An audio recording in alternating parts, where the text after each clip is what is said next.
First, a big thanks to Pioneer Bluffs for inviting us to do this project. We are honored to share this story with you. I want to thank my co-creators, my husband John, daughter Katie Wilson Hancock, and my cousin Jane Cauthorn. Also thanks to the Chase County Historical Museum and so many other people who helped us. This is the story of Five Oaks Ranch, and though it is probably not entirely typical, its story shares many features of Flint Hills ranching heritage. Our ranch is located in northwest Chase County, Kansas, west of Cottonwood Falls and Elmdale, along Middle Creek, a tributary of the Cottonwood River. It has two main areas divided by Middle Creek Road. North of the road is the majority of the property, upland pasture. To the south is Middle Creek Valley with crop fields and timber. This talk divides our ranch's history into 5 eras, shown across the top here: Native people, early settlers, the Wiley Draft Horse Ranch period, then the 100 years we're celebrating today of the ranch being in our family, beginning with the Browning Ranch for 68 years, up to today's Five Oaks Ranch with the Wilson family for the last 32 years. The term landcestors came to me one day as I was working on this project to describe the strong kinship I feel with all these people I've learned about, most of whom are not my blood relatives. They also lived on this ranch's land, surrounded by the same horizons, creeks, and meadows as those we love today. For me now, these people and their stories are part of our place. Through shared experiences on this land, I feel like they are family. We could easily spend the whole hour on this section, on Native people. Indigenous people comprise, of course, most of the people who have ever lived here, and the ones who lived here by far, so very far, the longest. It was their land. Numerous artifacts have been found on the ranch similar to these, and archaeologists told us many may be from this archaic era. In the historic period, our area was the traditional bison hunting grounds of the Sioux, Pawnee, and Wichita people, but primarily 2 nations, Kansa and Osage, ranged over the area that is now the ranch. They developed trade routes, horticulture, and spiritual traditions connected to the land.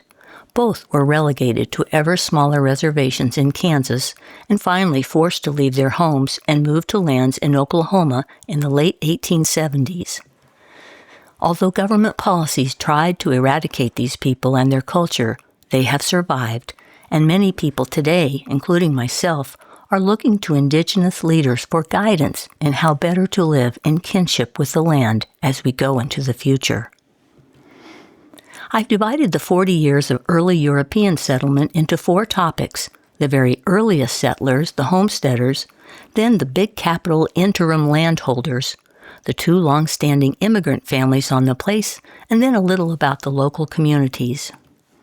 Now, on to these early homesteaders. After Native Americans were forced out and the U.S. government took their land, it wanted white people to settle and assume ownership. It offered settlers 2 ways to get land for free. Both methods occurred on our ranch. First, from serving in military, like the old GI Bill, but instead of college, you get land. And the other by homesteading, building a home and farming for 5 years. The earliest settler on our land took title the first way, from serving as a soldier. His name was William Campbell.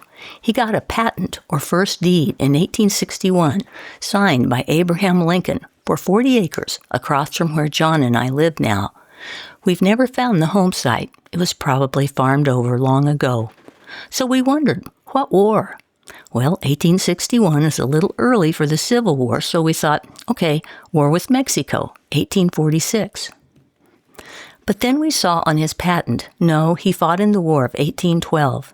He was born in 1784, fought in the War of 1812 when he was 28 years old, and 47 years later he came to Chase County at age 75, a widower, leaving 6 grown children back in Virginia, and filed his soldier's claim. He lived here and farmed 8 years on Middle Creek and died at age 85. Pretty incredible. Not sure I'll be up to that when I'm 75. Other settlers got free land from the Homestead Act. From discovering stone foundations and document research, we found there have been 12 home sites on the ranch, the red locations on the map at left, including Mr. Campbell's. The first 8 were early homesteaders in the 1800s. The last 3 are homes in the 1900s and 2000s. One site is unidentified. When we see these old home foundations, we have so many questions. We have now found out who lived on each of them but one, and we have found out a little about them. A few came here directly from eastern states, New York, Pennsylvania, and Connecticut, but most were families that had hopscotched across to states in between, coming here from Ohio, Illinois, Kentucky, and Indiana. Often they didn't stay long. Almost all left, some for health and financial reasons, weather, others we can only guess. They moved on, some to other parts of Kansas, others to Oklahoma, New Mexico, and California. A quick comment about the last settled parcels claimed in the 1880s and 90s, after the better lowlands were taken. Those areas are great for pasture, but have thin, sloping soil, making poor farm fields that are terribly subject to erosion. This photo shows where about 2 feet of topsoil was lost from farming there. Tragic. Native grass is slowly reclaiming its place. We call these areas go back. In addition to the early settlers with small landholdings, there were 3 groups of large landholders who played a part in the early history of our ranch and all the Flint Hills: railroads, land syndicates, and speculators. To help settle the West, the U.S. gave huge tracts of land for free to the railroads, all odd-numbered sections 10 miles wide on each side of the routes. The idea was for the railroads to sell land to settlers, to 1, pay for construction of new rail lines, and 2, to attract settlers, customers, to live along the lines and use them. On our ranch, the ATSF sold 3 parcels to settler families in 1873. But overall, direct sale like this proved too burdensome for railroads. Settlers didn't have money. They needed loans. Most only wanted to buy smaller tracts. So, to relieve the railroads of this burden and to capitalize on easy profit, a number of landholding and lending syndicates stepped in. Importantly, these syndicates set patterns for land ownership we still see in the Flint Hills today. In Chase County in 1882, railroads sold holdings to 2 large syndicates. The first was the Eastern Land and Loan Company. It mainly subdivided and resold to settlers, usually with a loan involved. This way it had a dual opportunity for profit, from increasing the land price on resale and from earning interest on the mortgage to the settler. How did this affect our ranch? In 1884, Eastern bought a large upland pasture from the railroad for $3 an acre. The same year, they resold to the settler Praw family for $5.11 an acre. It took a profit of $2.11 an acre, or 70%. The Praws took out mortgages on this and other ranch property, so Eastern also made money from their mortgage. The second large landholding syndicate was the Western Land and Cattle Company, a Scotch-British-owned firm. This group actually avoided resale to small owners entirely and instead went into the cattle business themselves. They bought 95,000 acres in 2 years, building 94 miles of barbed wire fence. They helped develop the transient grazing model that became dominant in the Flint Hills, where steers, often from Texas, are brought in only for the grazing season and then shipped out. The 1901 plat book map on the left, mainly north of our land, shows a number of full sections that were originally Western Land and Cattle, and eventually became part of the famous 101 branch, which owned 17 sections in this area. Even today, many of these sections are still held by large absentee landowners, currently the Tallgrass Holding Company. In comparison, the map on the right of the neighborhood to the south, including our ranch, shows smaller-sized parcels with different, numerous owners. These early economic forces established patterns of ownership in the Flint Hills that continue today. Overall, the grants to the railroads resulted in tremendous wealth for railroad owners and land syndicates, but it also provided a way for ranchers to get their cattle to central markets, such as the Kansas City stockyards.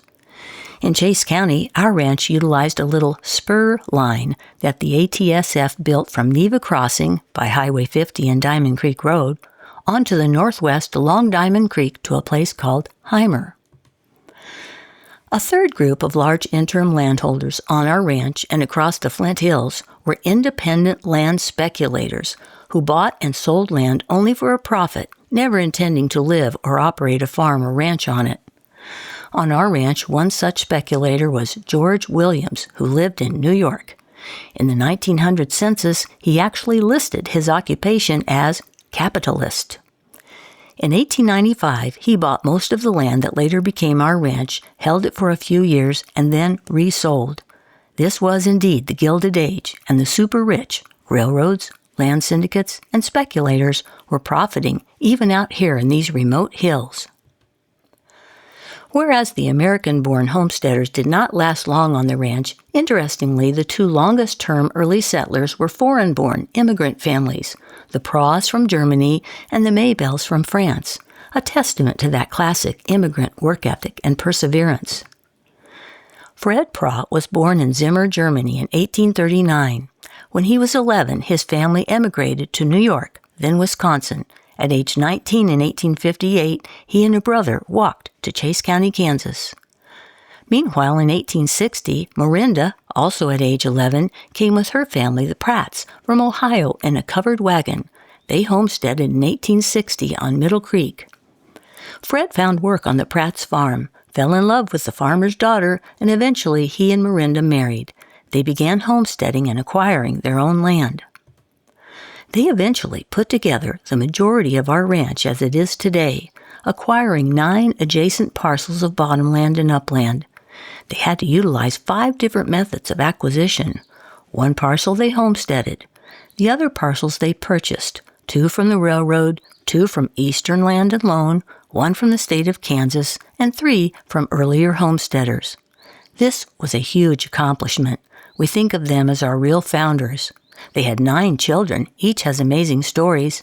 Miranda and Fred eventually moved next door to the west, where they lived the rest of their lives. The Praws leave an especially impressive legacy. There is an annual family reunion of the descendants of Fred and Miranda Praw that is still meeting to this day. Here is their Facebook group, dedicated to preserving history and family ties.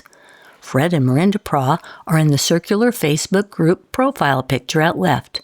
Would they ever have dreamed of such a thing?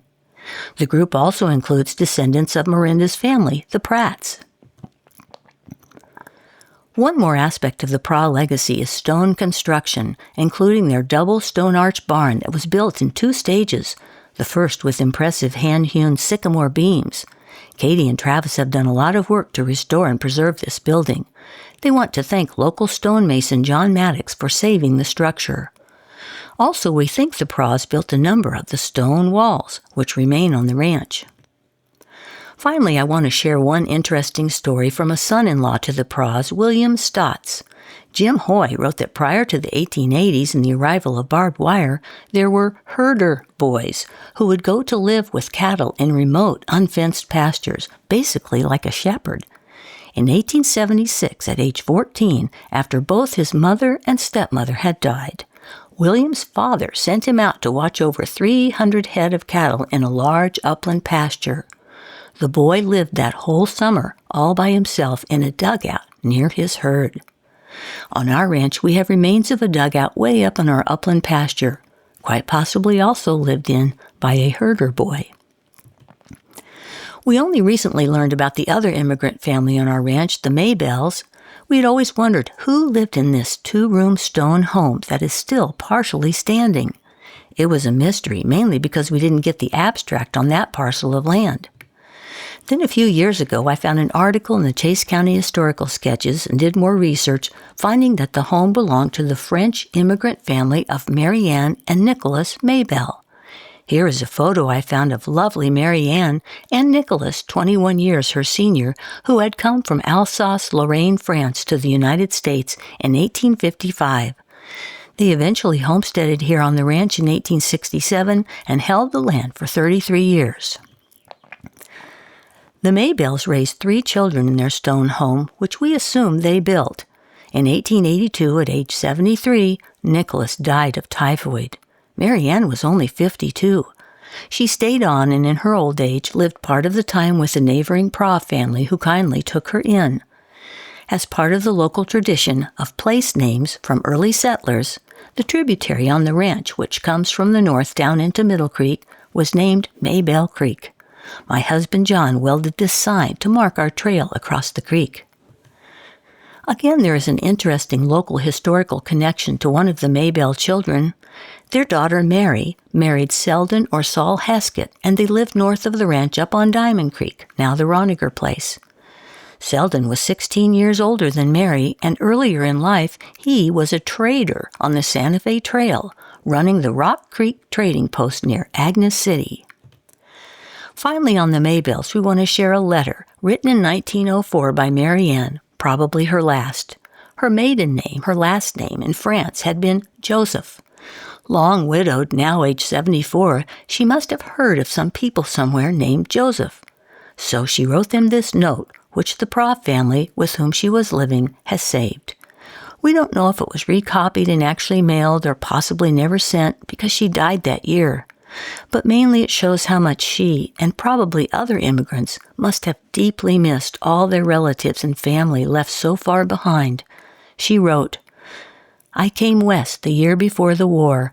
I left my people in state New York. I can't hear from them. You are the only Joseph I ever heard of. Maybe we are related. What is your father's and mother's name? I would like to find my people. I am 74 years old. If you think we are relation, I will come and see you. I am now with Miss M.F. Praw on Middle Creek, near Elk, if you want to see me." We were so touched by this message. Now a little about our local communities near the ranch. Our ranch is the green dot in the northwest part of the county near 3 communities. The closest, just 3 miles to our west, was the community of Elk along Middle Creek Road. As you can see from this early map, its name was in the same size font as Cottonwood Falls, so at one time it was considered a significant settlement. Elk had a grocery and dry goods store, a blacksmith shop, creamery, church, but critically no railroad. In 1931, it all burned. There is nothing at all left at Elk today except the neighborhood Elk Cemetery just a mile east of the ranch. To our north was Heimer, located on Diamond Creek, where we shipped our cattle on the spur line built by the ATSF Railroad in 1887. Heimer had a full set of stockyards, church, school, and store. Its depot closed in 1951. It's all gone now. To our east was Elmdale, which remains today with a tiny remnant of homes and church along Highway 50. In its time, Elmdale was the commercial hub of Middle Creek and surrounding area with grocery, hardware, dry goods stores, filling stations, on and on. However, Elmdale had the disadvantage of being on the floodplain, devastated in 1951 and successive flood events. With the automobile and centralization of commerce and shipping cattle by truck instead of rail, these little communities have faded away. One of our ranch's most colorful eras began in 1902 when L.R. Wiley and Sons purchased the ranch. We will share about their draft horse business, historic barn, and the amazing Middle Creek Fair. First, the draft or workhorse breeding business. In 1902, that New York speculator George Williams sold the ranch's lands to L.R. and Emma Wiley. They were both from well-established families in Colfax, Illinois, and moved here with 2 teenage sons, Lon and Roy. For the next 20 years, they strongly promoted the philosophy that better-bred horses would lead to more efficient work and greater farm profits. Mr. Wiley was a risk-taker. He did everything in a big way, borrowing and advertising heavily. The Wileys promoted high-bred English and European draft horse bloodlines in the Percheron, Shire, and Belgian breeds. Think pre-automobile. These were the tractors and trucks of the time. Horsepower was literally horsepower, and these breeds were the Cadillacs. L.R. and his son Roy traveled to New York, France, and Belgium to acquire the finest bloodlines. Of course, travel to Europe at this time meant a long ride on an ocean liner. These were the days of the Titanic, and returning with large horses on board. The horses were brought by train to Elmdale and then led by hand up the road 8 miles to the ranch.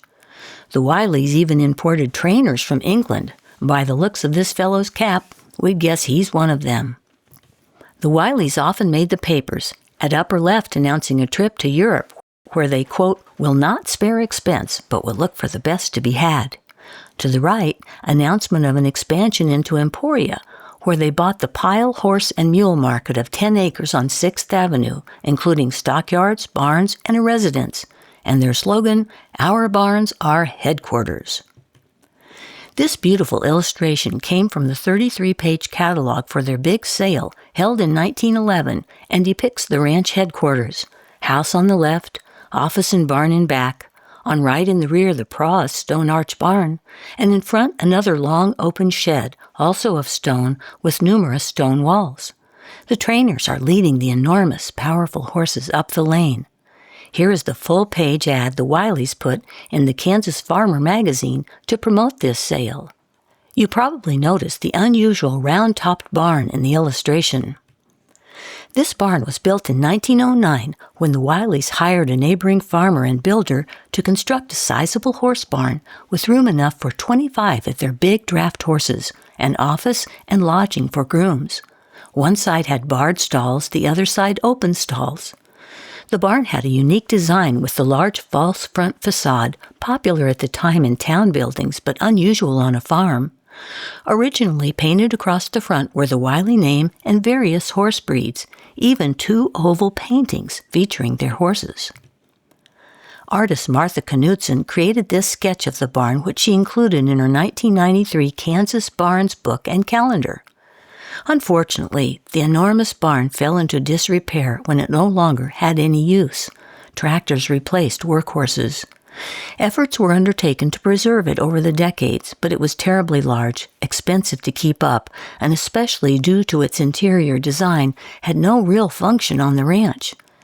Efforts were made to obtain historical grants to preserve it, but experts pronounced it beyond repair. For safety reasons, sadly, John and I had it taken down in 1994. It was the end of an era after it had stood for 84 years as a local landmark. Probably the most spectacular aspect of the Wiley period is the Middle Creek Fair. This was a remarkable event from 1915 until around 1920. It was organized by the Middle Creek Fair Association, a group of farmers and ranchers, and held on the fairgrounds of the Wiley Ranch, up on the wide flat plateau north of the headquarters. Tickets for 35 cents each were sold from the window in the big barn as people came in. There are so many amazing things about this fair, but the main one is the attendance. They averaged 1,200 people per day. On one day, they estimated 3,000. When I stand up there in the pasture with the cattle, that is flat out hard for me to imagine. The 1916 Middle Creek Fair book lists officers including L.R. Wiley, also Fritz Praw, a son of Fred and Miranda, and John Badger, a renowned local cowboy whom Jim Hoy has written about. On the back page, it shows you could buy a new Ford Roadster for $375. The schedule of events for the 2 days was packed full, with a parade, foot races, horse races, rodeo, baby show, speeches, Friday night a big dance under the tent, and Saturday late afternoon a baseball game of Elmdale versus Lincolnville.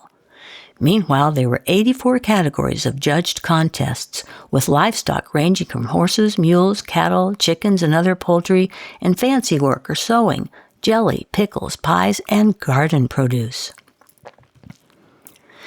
These old photos show the homemade announcer stand up on a pole. Notice the large white triangle up there on the right. That is a megaphone. That was the PA system. Also, Cowboy Johnny Badger is shown serving as a judge, probably of the rodeo events. Then you can see in the distance the solid line of cars around the perimeter.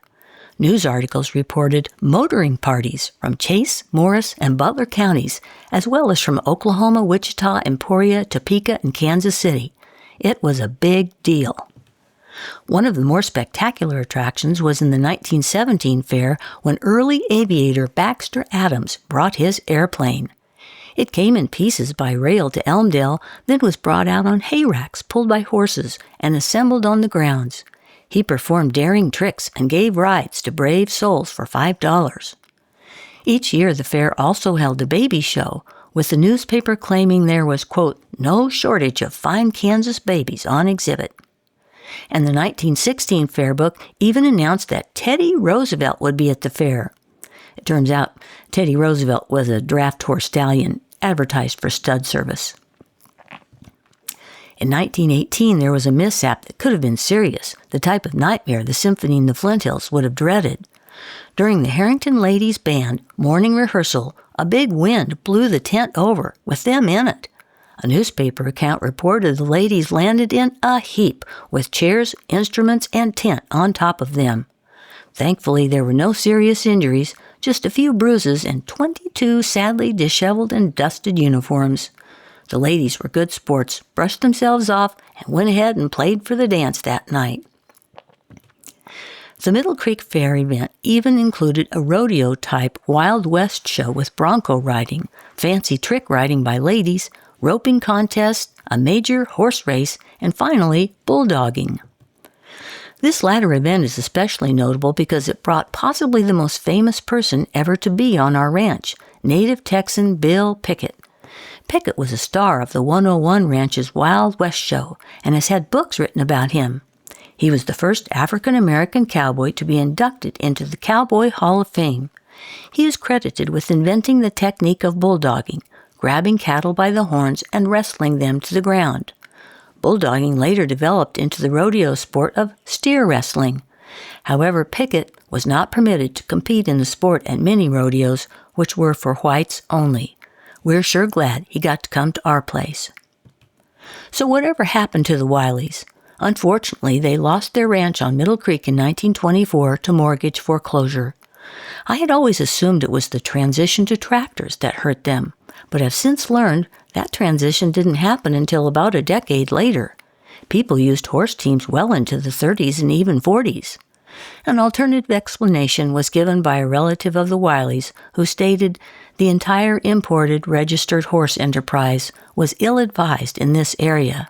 He said most farmers around here just could not afford them. But the Wileys owned another ranch near Florence and moved there in 1924. Interestingly, this ranch was eventually bought by the Grimwoods, who happened to be Jeff Davidson's family, our Pioneer Bluffs board president. So this is where Jeff grew up. In 1934, L.R. and Emma Wiley moved back to Illinois, both in their 70s, and died a few years later. At this point, we begin the part of the story about the Browning and Wilson family ownership, the 100th birthday part. But we have to go back a little further to the Browning and Son livestock trading business at the Kansas City Stockyards beginning in 1896. You might notice the hillside behind the stockyards here, back when there was hardly any development there. I was a Browning, and my great-grandfather William P. Browning and his brother J. Arthur came from a long line of livestock traders in northeast Missouri that had started by herding hogs and cattle to market for small farmers in pioneer days. The brothers decided to move together from rural Missouri to the growing market in Kansas City in late 1894. They opened offices in the Kansas City Stockyards in 1896 under the name of Browning Brothers. Their offices were on the first floor, and unfortunately they lost all their records in the big flood of 1903. Amazingly, during that disaster, to save the livestock from drowning, the animals were moved up onto raised alleys and even into the offices on the upper floors of the Livestock Exchange building. To replace the building damaged by the flood, a new Livestock Exchange building was built in 1910 and is still standing today. The Brownings opened offices there and stayed nearly 70 years. Brother J. Arthur passed away from an illness in 1914, but William stayed on, developing a trustworthy reputation, which was everything in the livestock trade. W.P. and wife Cora had only one child, his son William P. Jr., who eventually joined the business, forming W.P. Browning and Son. Notably, in these early years, the livestock industry was the largest industry in Kansas City. In 1923, there were over 2.6 million cattle shipped in, mainly by train. This shows cattle buyers riding through the lanes on horseback.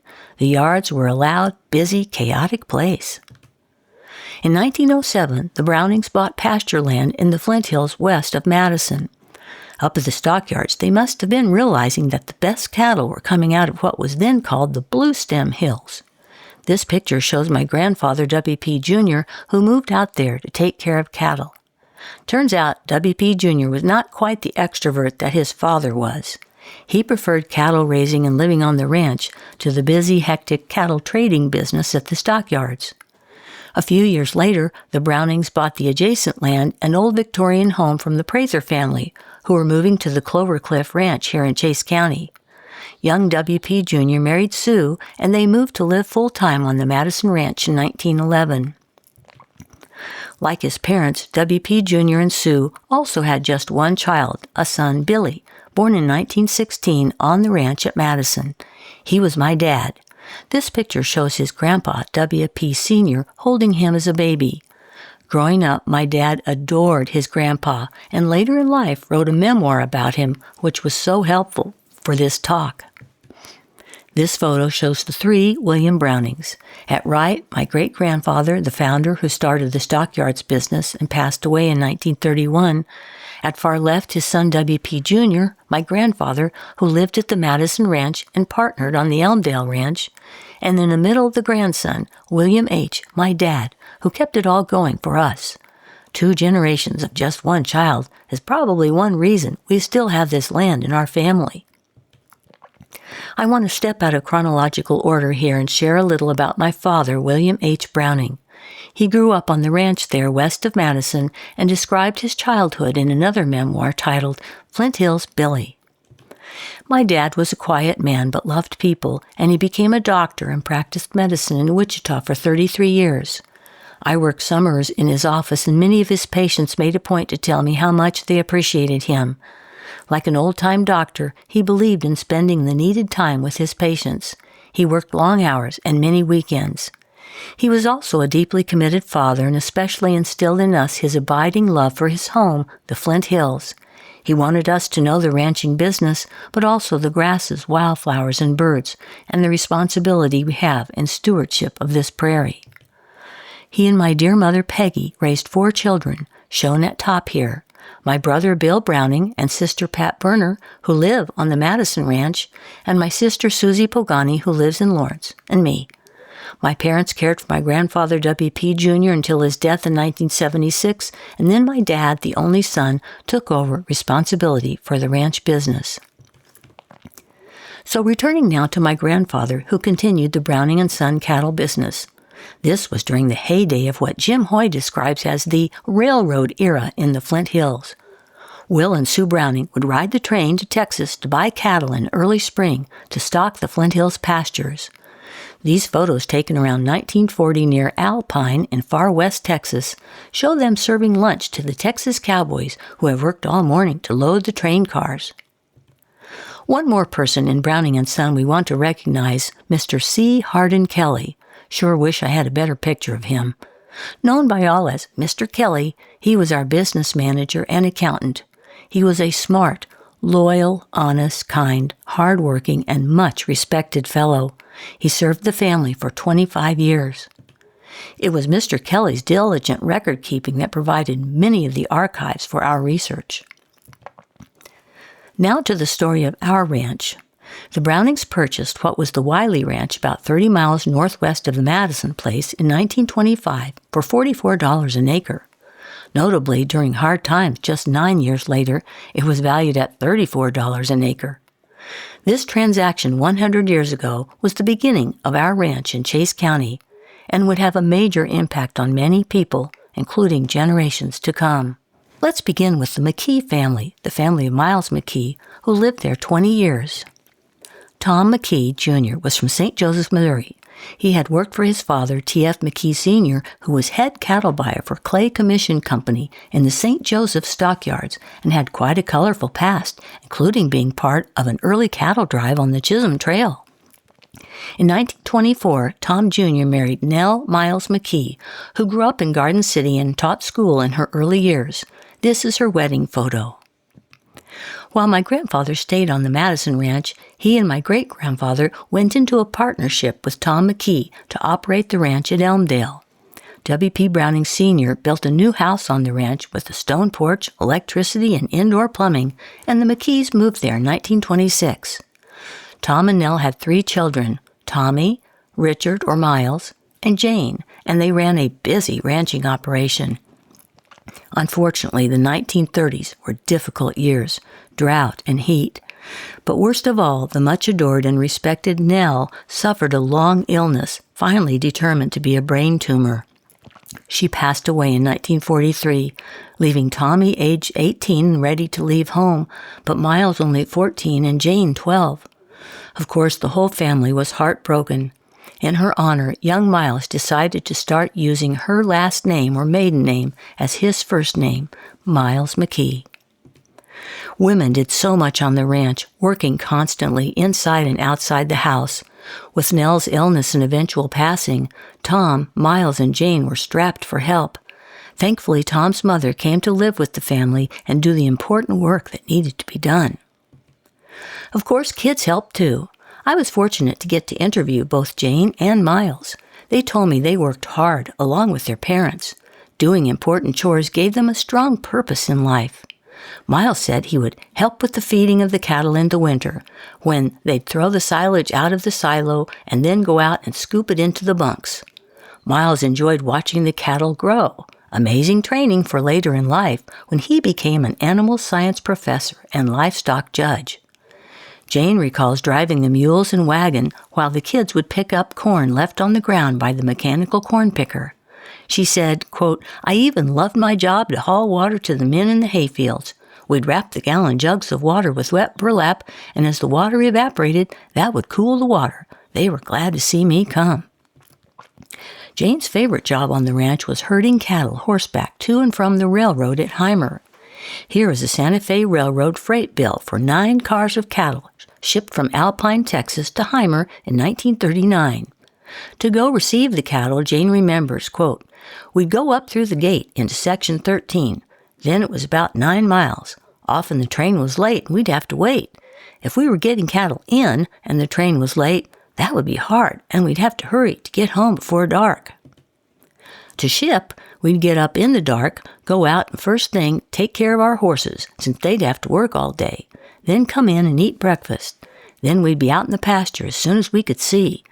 We'd take all the cattle and push them up in the northeast end of the pasture, cut out the ones we did not want to ship, and keep the ones we wanted to ship.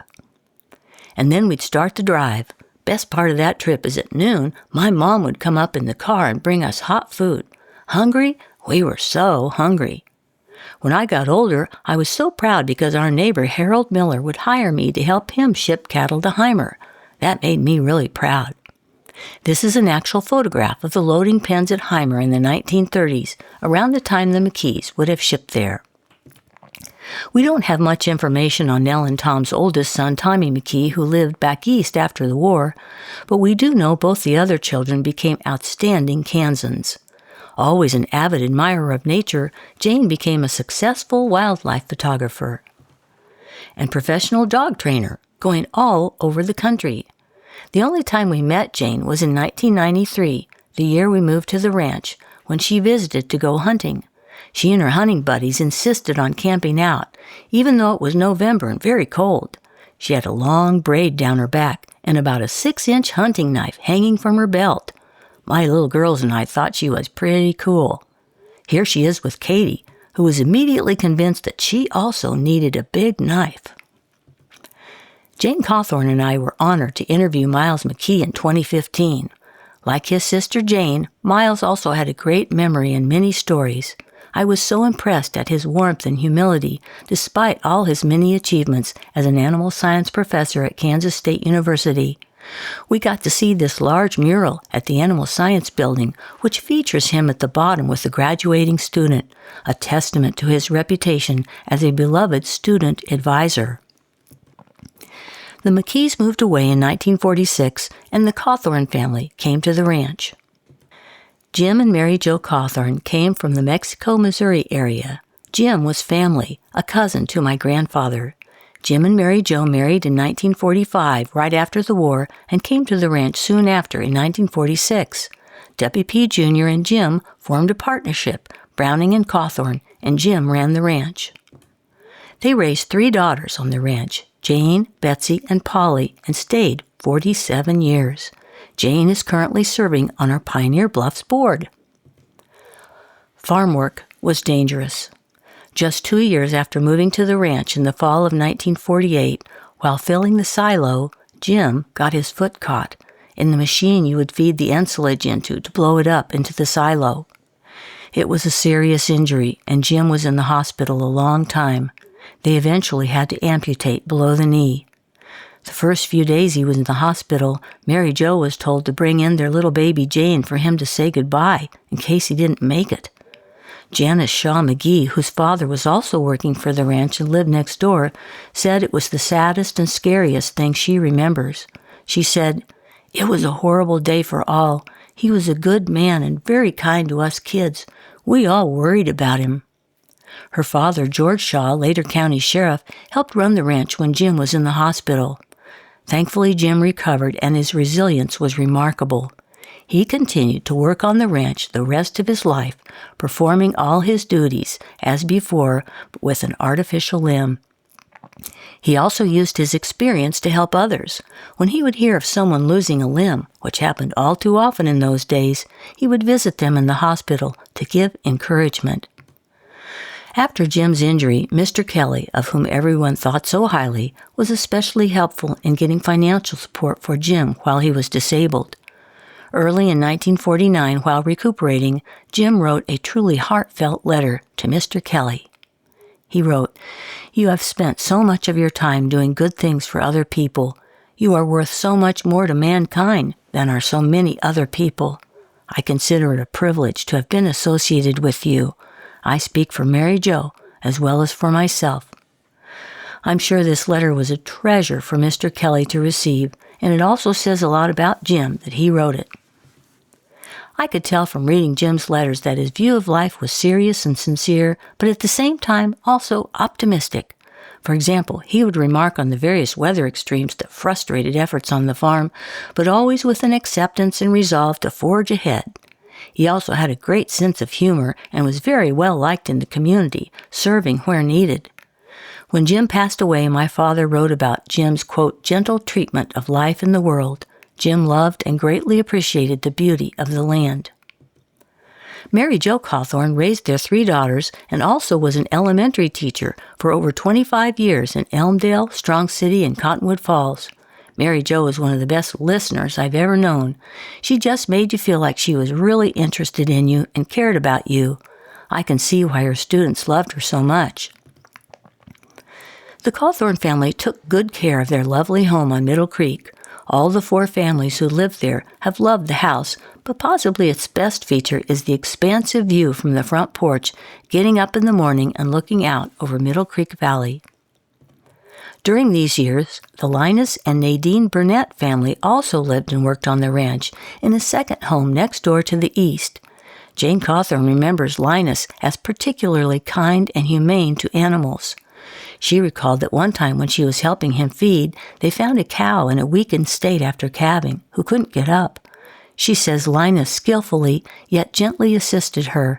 His rescue was successful, and the grateful cow seemed to understand. She said, Linus was a mechanical genius, a great problem solver, and an honest and admirable man. Linus and Nadine had 5 children, whom they raised in their home across the creek, east of the main ranch headquarters. Son Steve Burnett, shown at left, remembers that he was 3 years old when the family moved to the ranch. He said, "So this was my home growing up, and will always be my home."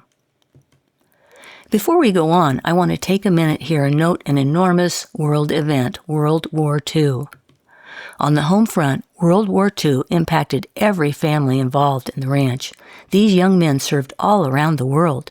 Jim Cauthorn in Italy and North Africa, Linus Burnett in Normandy and Germany, William H. Browning in India, Mr. Kelly's son in the Philippines, and Tommy McKee in the South Pacific, including the terrible battle at Palau. Of course, the soldiers were not supposed to disclose any details of their location. Reading the letters of all these worried fathers during these years, you could feel their angst of not knowing their son's whereabouts or safety. Mr. Kelly wrote anxiously of his son, "We don't know where he is." Both before and after the war in the 1920s to 50s, farm and ranch enterprises were complex, diversified, and labor-intensive. On the livestock side, the ranch had large inventories of many different types of animals, cattle, hogs, and horses. What was required to care for all of them? Receiving, checking and counting, feeding, doctoring, delivering babies, shipping to market. A significant advantage for the ranch were the services of W.P. Browning, Jr. in purchasing and marketing their cattle. He would go to Texas to purchase the cattle, come out to the ranch to work and help decide when they were ready to sell, study the complex market trends at the Kansas City stockyards and nationally, and maintain relationships with commission companies and manage transaction details. Regarding mechanization, during the early years, there were some tractors on the ranch, we think starting sometime in the late 20s. But draft horse teams were still used extensively, at least up to 1950 with the Cauthorns. Especially in the snow or mud, teams could get through to feed the cattle when a tractor would get stuck.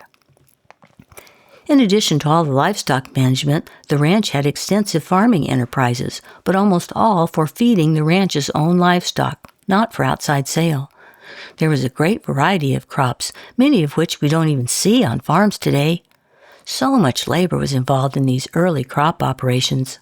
Jane Cauthorn tells one story of when the silo chute got clogged and her dad and Linus got trapped up top.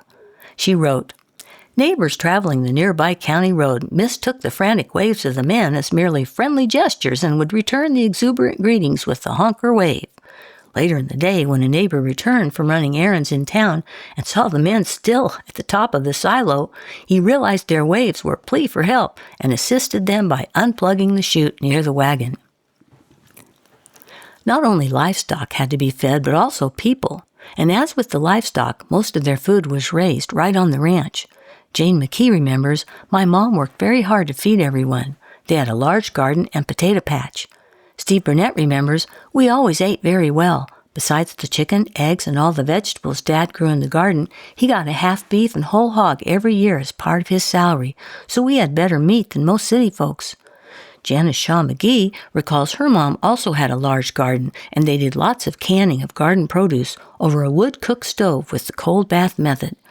Their cellar was always full of food. Her mother canned chicken and fish. The chickens also provided eggs to eat and to take to Cottonwood Falls to sell. They had a Jersey milk cow for milk and cream, and butter. Her mother made cottage cheese from the clabbered milk, very tasty. These people knew what real food security was. Mary Jo Cauthorn also did a lot of gardening and canning, and she had to cook for all the hired men, a serious job. Mr. Kelly had her submit records of these meals, and he would pay her. Despite the work, all the folks we interviewed remember having wonderful childhoods on the ranch. Steve Burnett did a lot of hunting, squirrels in the timber, rabbits in the pastures, and ducks on the pond. They would fish on Middle Creek from a homemade car hood boat. Of course, this fun all provided food as well. Gatherings with neighbors were special times. While grown-ups would get together in evenings to play cards or horseshoes, the kids played outside, usually hide and seek. Janice Shaw McGee recalls the Kegabines would have an annual mountain oyster fry cooked outside on a wood-cook stove in large cast-iron skillets. That was really good eating, she said. They also had swimming parties in the water hole under the bridge, potluck suppers, and ice cream freezes. Jane McKee said kids in those days would make their own fun. She confessed that down in the tomato patch, they'd have rotten tomato fights with the neighbor kids. Finally, all the people who gave us stories shared about their love of animals. Here is Jane McKee on her horse Cactus, so named because he was a little rough to ride. Steve Burnett says they always had dogs and cats, and that he inherited his love of animals from his dad, and now he has fostered nearly 200 dogs and cats. The Cauthorn girls had many beloved pets. Here are their dogs, Ike and Rusty, even a horse named Bud, related to Roy Rogers' famous Trigger. The McKee children also had an unusual pet, a pet badger, whom they named Johnny Badger after the renowned neighborhood cowboy. Now to present day. My husband, John Wilson, grew up east of Lamont, Kansas on a crop and livestock operation run by his parents, Ray and Elaine Wilson. John and I met and married in 1982 and moved out on the Browning Ranch at Madison. Soon my dad hired John to manage operations on the ranch there. Another great guy was Mr. Bob Wilson, no relation, shown here at lower right, who took over after Mr. Kelly. He was retiring, so I took over the ranch accounting job. In these years, John worked with the Pinkston brothers, Wendy, Phil, and Slim, also Leanne Crowfoot, Junior Young, and Howard and Cliff Cole, managing custom grazing operations there. Our 3 daughters were born there on the Madison Ranch, Katie, Emily, and Julia. I quit teaching to stay home with them and just worked from home doing the ranch accounting. In 1993, after Jim Cauthorn passed away, we moved to the ranch west of Elmdale to start our own ranching operation. We renamed it 5 Oaks Ranch after our family of 5 and the long-lived native bur oak. With 3 daughters, we wanted to pick a name that wouldn't be lost if someone got married. We planted 5 bur oaks in our front yard the first year. At the ranch in Elmdale, we engaged in various cattle enterprises, backgrounding, cow herd, and running our own stockers on grass. We want to thank our bankers, Joe Wendling and Kevin Flott, for sticking with us through the ups and downs. But our main focus became custom grazing, taking in cattle for other people to pasture for the season. What work is involved in custom grazing? John would do a lot of cowboy-type work, receiving, keeping an accurate count of the cattle through the season, doctoring foot rot, finding strays, and of course shipping. We thank our neighbors, the Caseys, Methvins, and Matilles, who've helped us so much over the years. Other duties include replacing water gaps after big rains, burning pastures. Here John is pouring gas into the fire stick he built, fixing holes in the fence, and putting out salt or mineral. But as also the rancher, responsible for the land, you have a lot of additional duties, evaluating your range condition through the season and especially at the end of the season, deciding the next year's stocking rates accordingly. Our daughter Katie helps us with this now too. Issuing pasture contracts, and of course, managing all the expenses. I loved Josh Hoy's saying, a rancher is just a cowboy with a checkbook and an ulcer. An endless and time-consuming job is keeping out invasive species, brush and woody species. Finally, you need to be constantly maintaining and investing in your ranch infrastructure, barns and sheds, new fences, pens, scales, ponds, terraces, waterways, crossings. I am so proud of all John does to take care of this place. He's out there working every day. Besides our custom work, we do have the crop ground on our south end. When we first moved here in 1993, John farmed the fields himself. Our little girls were so excited at our first harvest. We hadn't done any farming at Madison. But as time went on and equipment costs rose, we realized it was not cost-effective for our size operation. So John still made the crop decisions, but hired the custom work done by Raymond and Peggy Barrett. And now we are so fortunate to have our exceedingly capable young neighbors, Josh and Samantha Pretzer, to lease our crop ground and do our farming for us. John's biggest goal on the ranch has always been conservation, to leave the prairie in good shape for next generations, to be a good ancestor. In fact, right now we are in one of our biggest conservation projects yet, with the NRCS Great Plains Grassland Initiative. Trees were not historically present in our upland pastures, but have gradually come in along the streams. We have now removed all of them, restoring the historic prairie community. These photos show before and then during the removal process. And this is after the trees were removed. This is the way the prairie looked originally. Removing the trees, which suck up huge amounts of water, also restores healthy stream flow and benefits prairie wildlife, especially grassland birds which have been in serious decline due to woody invasion across the Flint Hills. And we still have lots of timber in the lowlands where it belongs. We've engaged in a few other ranch-related enterprises over the years. In 1995, we were founding members of the Tallgrass Prairie Producers Co-op, a group of 10 ranch families, also including Josh, Gwen, Kathy, and Jim Hoy. We banded together to achieve better margins in the tough beef market of the 1990s. To our knowledge, we were the first USDA-labeled grass-fed beef in the United States, and eventually our beef was distributed in 23 states. I was the co-op business manager. But after 5 exhausting years, we all decided there were just too many hurdles. I wrote a big article about what we learned. We all decided to sell the business. Some off-ranch vocations we've had first are related to John's welding skills, which he used to build fence for the ranch, and then to make cool signs for the symphony in the Flint Hills. He later became part of the symphony setup and takedown team and worked for them for 12 years. And after tallgrass beef was sold, I returned to teaching and taught English and social studies at Emporia High School, like my song, The Wife That Works in Town. I might note, teaching is a tradition on our ranch. 8 other folks from the ranch have been educators: Nell, Miles, and Jane McKee, Jim, Mary Jo, Jane, and Polly Cauthorn, and Katie and Emily Wilson. A few other Flint Hills-related activities. John has helped a lot here at Pioneer Bluffs, especially with the barn restoration in 2015. I manage my band Tallgrass Express and write songs to try to share about the Flint Hills.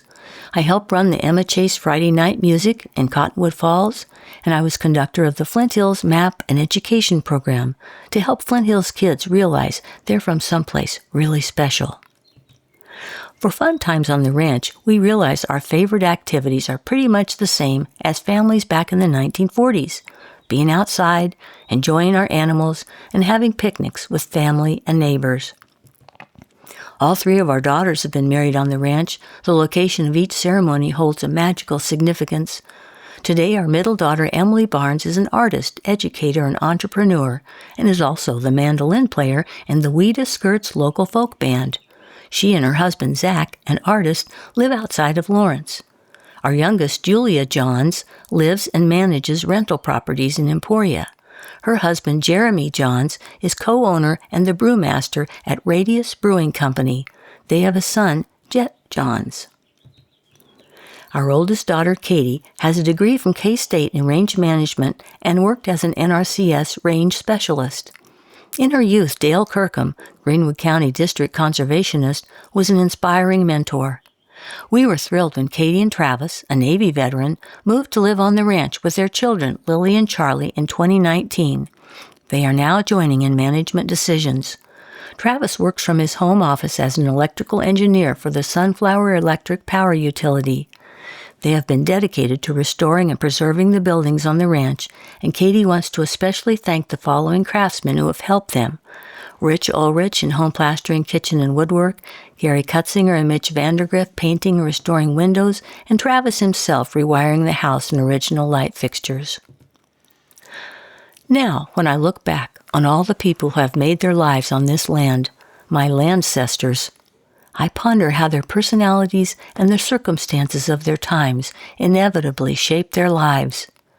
The indigenous people who roamed these hills for millennia, the adventurous old soldier William Campbell who homesteaded at age 75, the determination of the immigrant Praw and Maybelle settlers, the vision of risk-taker L.R. Wiley with his big horses, big barn, and big fair, the sound management of all the William Brownings, the perseverance of Tom and Nell McKee through the Depression years, the exuberance of Jane McKee, the dedication of her brother Miles, the resilience and community service of the Cauthorn family, the compassion of Mr. Kelly, the gentle competence of Linus Burnett.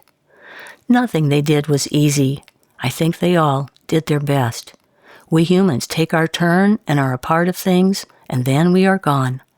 But for me, these people are all heroes and forever a part of our place. And meanwhile, the land endures.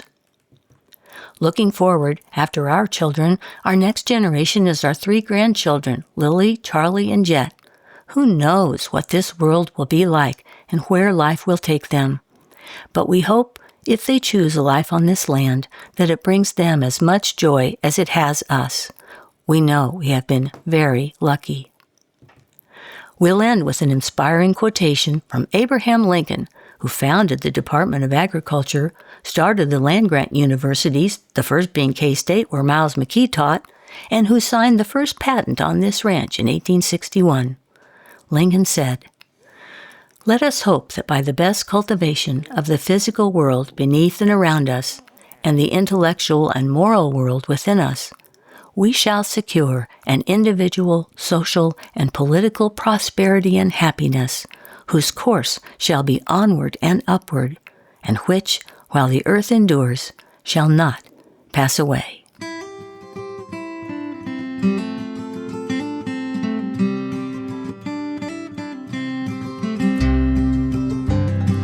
Westward we go toward the last buffalo, to the high plains of sturdy short grass, where the great southern herd still a sight beyond words, as it covers the prairie so vast.